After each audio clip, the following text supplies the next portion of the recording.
Hi, welcome back. Certainly glad you could join us today. I thought today we'd do a painting that just has a lot of color in it, one that'll make you feel good inside. We'll go right up here in the sky and just do something like that. That's all there is to it. Just make little crisscross strokes, something like that. Okay, now without cleaning the brush, I'll go right into a little bit of yellow ochre. Just right into it. Don't even have to clean the brush. Little yellow ochre. It's sort of a golden color. There. Once again, without cleaning the brush, a little touch of the bright red. Be careful with the bright red. It's a gorgeous, gorgeous color, but it is so strong. Whew. One tube would turn the whole Atlantic Ocean red. Be very careful with it. Don't need much. Now then, I just want to sort of dance this around a little bit. Just let it play and bounce here and there and there and here. There. Just wherever. Some blue against the green, or the yellow here, or we'll get green. Then we'll wash the brush.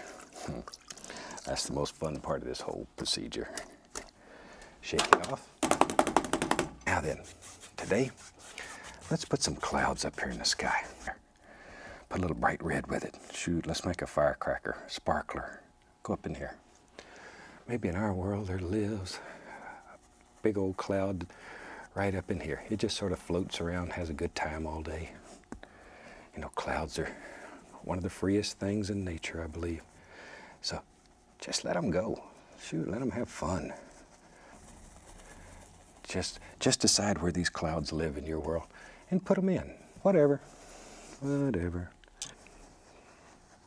Something about like that. And you can fluff it a little bit, blend it. Much of that bright red on there.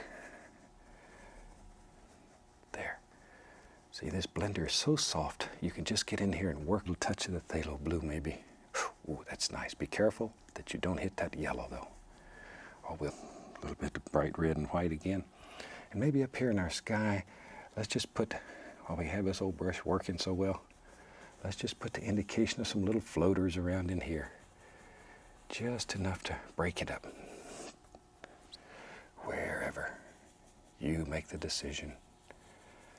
But isn't that brush fantastic for doing things like that? Or you can paint right over that. And maybe, let's go up in here. All right, let's do this. Let's put a nice dark cloud in here. That contrast it'll sparkle. It'll absolutely sparkle.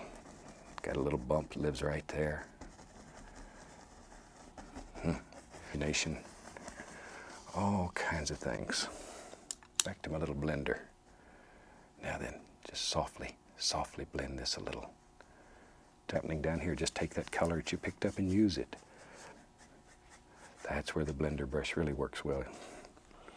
And sometimes you can take a little of that bright red and white, and you can put a few little highlights up here just to dull everything down so it's not quite as distinct.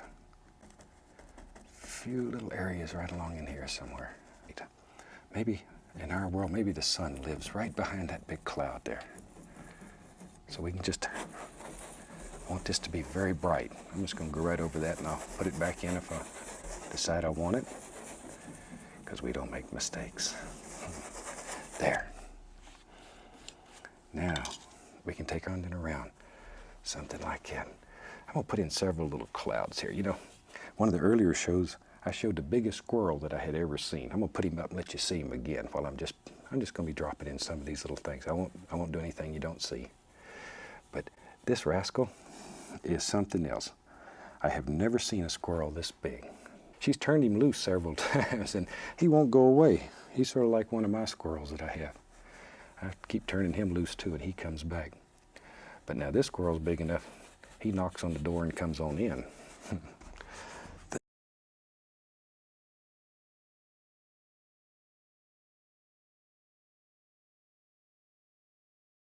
A little roll of paint, and let's have a little mountain first.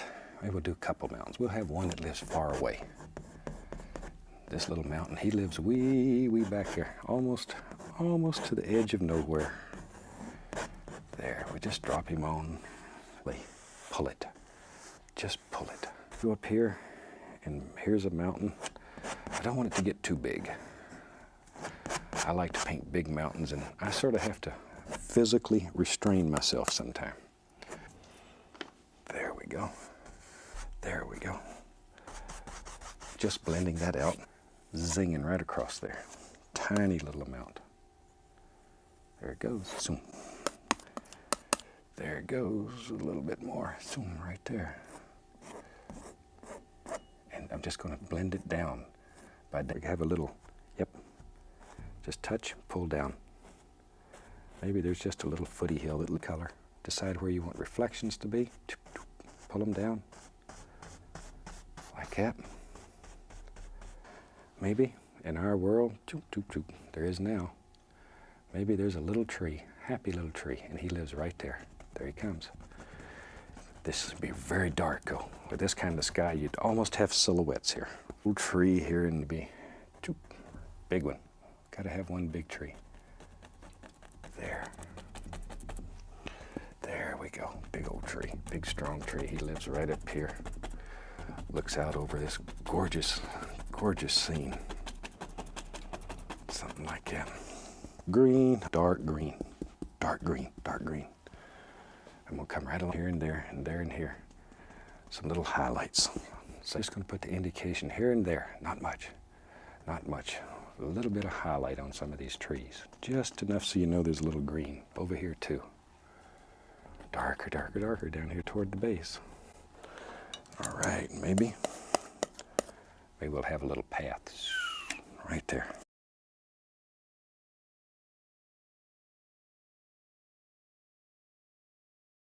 Finish this one, call it a day. I've certainly enjoyed our time together, and I hope you try this one. From all of us here, I'd like to wish you happy painting, and God bless, my friend.